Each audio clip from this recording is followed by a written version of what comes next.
at being gods has always been a temptation our species has been unable to resist.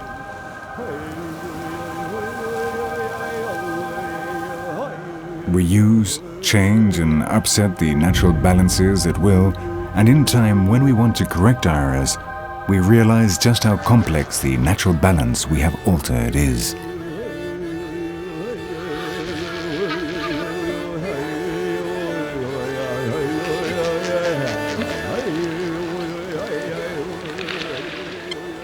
This is Yellowstone National Park in the west of the United States.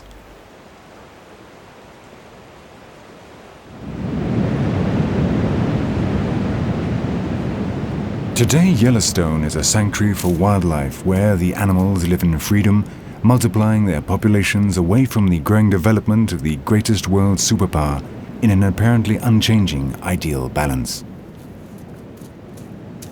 But nothing could be further from the truth.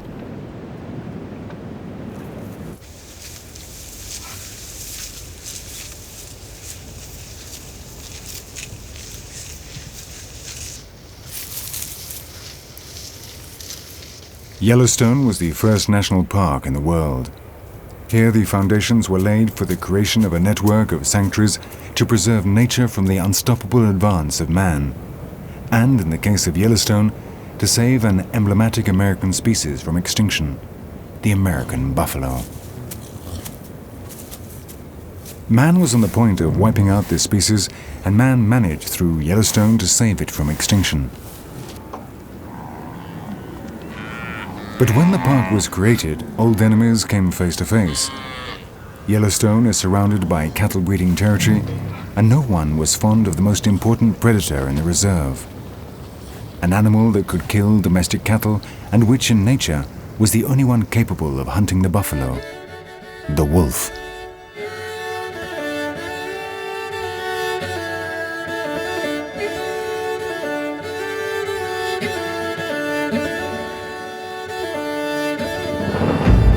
Despite its new status as a national park during the first decades after its creation, the wardens of Yellowstone persecuted and decimated the wolves. And playing at being gods, in order to save one species, they wiped out another one inside the protected area.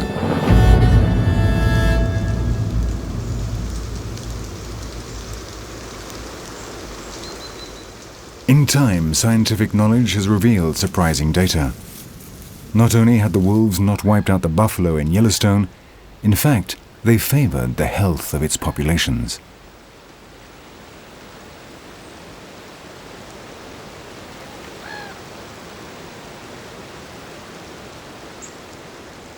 With the disappearance of the wolf, coyotes proliferated within the park, assuming the role of the main predator. But the coyotes were able to do very little to control the populations of large herbivores. And plucking up its courage in an exemplary manner, the U.S. Fish and Wildlife Service undertook the difficult task of remedying its mistake.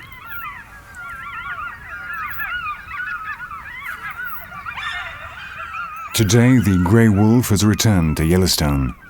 Overcoming infinite difficulties and local opposition, the great predator has returned to its original prairies.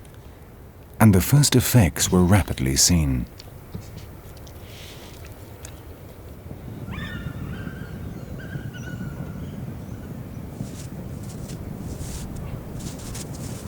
The populations of buffaloes, American elk and mule deer are recovering their genetic vigor.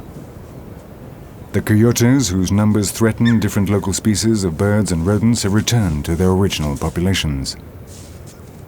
And the ecosystem, altered so many times by man, has returned to something more like its original balance.